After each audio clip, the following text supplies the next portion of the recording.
Leader साहिबान, यहाँ रामलीला मैदान में आए हुए हमारे भाई, हमारी बहनें, सबको मेरा सलाम, मेरा आदाब।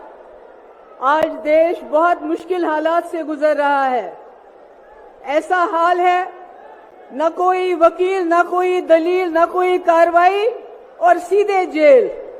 और शायद कलयुग का अमृत काल इसी को कहते हैं कि आप बिना पूछे, बिना कोई कार्रवाई किए हुए लोगों में जेल में डालते हो।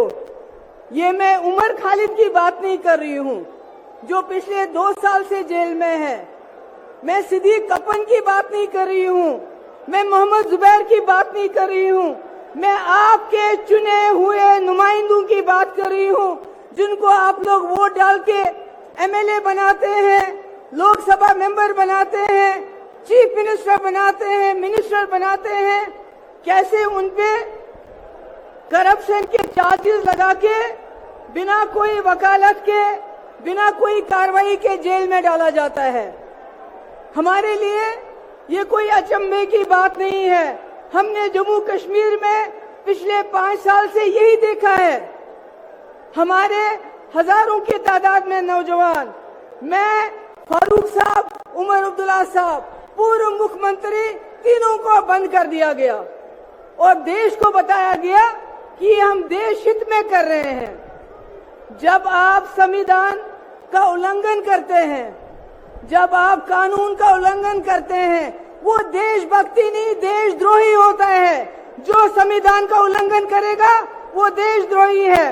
आज जम्मू कश्मीर एक लेबोरेटरी बना है, वहां टेस्टिंग होती है, फिर आपके साथ वही होता है। केजरीवाल जी का क्या कसूर, हेमंत सोरेन जी का क्या कसूर? अगर वो बीजेपी में चले जाएंगे केजरीवाल, तो ये सारे मीडिया के लोग जो पिछले कई दिनों से करप्शन करप्शन करप्शन केजरीवाल कहते हैं, तो ये कहना शुरू करेंगे कि केजरीवाल जैसा कट्टर ईमानदार कोई नहीं है। सिर्फ बात यह है कि केजरीवाल यहां से उठ के बीजेपी में चले जाएं। केजरीवाल का क्या कसूर?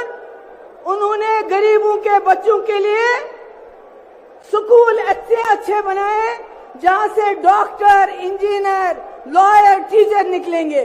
उन्होंने लोगों को मुफ्त बिजली दी, मुफ्त पानी दिया, अस्पताल बनाए, बसेस की मुफ्त। मगर इनको तकलीफ है, इनको इस परिवार से तकलीफ है। ये जो परिवार आप देख रहे हैं, इनको परिवारवाद से तकलीफ नहीं है।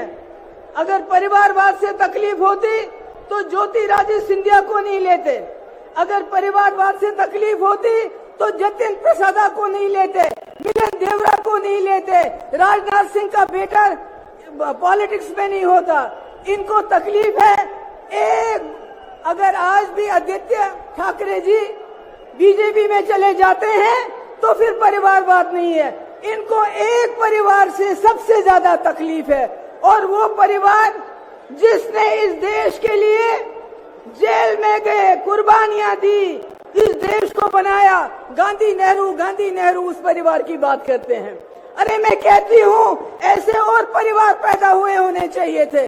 आज देश जो हमारा चांद्रयान पे पहुंचा, चांद पे पहुंचा, शायद कहीं और पहुंच गया होता। इनका क्या काम है? इनका काम है, इन्होंने कहा हम सवाल पूछते हैं, आपने कहा 2 करोड़ नौकरियां देंगे, नौकरियां नहीं दी, बल्कि यहाँ के नौजवानों के हाथों में लाठी दी, जबान पे नारा दिया, कभी देश का कभी धर्म का, बोला जाओ मारो, लिंच करो, शक्ल देखो, क्या खाता है, क्या पहनता है, दाढ़ी कितनी लंबी है। इन्होंने नौजवानों का अपराधीकरण किया, उनको दंगाई बनाया, कहा तुम दंगे करो, तुमको जेल नहीं भेजेंगे, मगर हमसे नौकरी का हिसाब मत मांगो, हमसे 2 करोड़ नौकरियों का हिसाब मत मांगो। इन्होंने भ्रष्टाचार का इल्जाम हम पे लगाया। अरे चंदा चोरी में जितना भ्रष्टाचार इन लोगों ने किया, पिछले 75 साल में हमारे मुल्क में इतना भ्रष्टाचार कभी नहीं हुआ है। ईडी के जरिए वसूली की इन्होंने, इनकम टैक्स के लिए जरिए वसूली की, ये सबसे भ्रष्ट सरकार है। आज हम यहाँ पर इसलिए जमा नहीं है कि हमने केजरीवाल जी को, अपोजिशन को बचाना है, नहीं। आज हम संविधान को बचाने के लिए यहाँ हैं। उस संविधान को जिसने आपको वोट दिया है, उस वोट से जिससे आप अपनी सरकार चुनते हैं, अगर आज आप नहीं जागे तो आपके वोट की कोई कीमत नहीं हुई। ये पहली बार हो रहा है हिंदुस्तान में, इलेक्शन से पहले ही इलेक्शन को रिग किया जाता है अपोजिशन को जेल में डाल के। मेरी आखिर में आप सबसे गुजारिश है, हमारे इंडिया अलायंस के पास टीवी नहीं है, अखबार नहीं है, फेसबुक नहीं है, यूट्यूब नहीं है, इनके पास सब कुछ है, गोदी मोदी सारा मीडिया। इसलिए मेरी आपसे गुजारिश है, हमारा मीडिया, हमारा अखबार, हमारा फेसबुक आप लोग हो, आप लोगों को जाके लोगों को समझाना पड़ेगा कि केजरीवाल जी हो, हेमंत सोरेन जी हो या कोई और हो, वो जेल में इसलिए है वो संविधान को बचाना चाहते हैं, आपके वोट को बचाना चाहते हैं। बहुत बहुत शुक्रिया। बहुत बहुत धन्यवाद।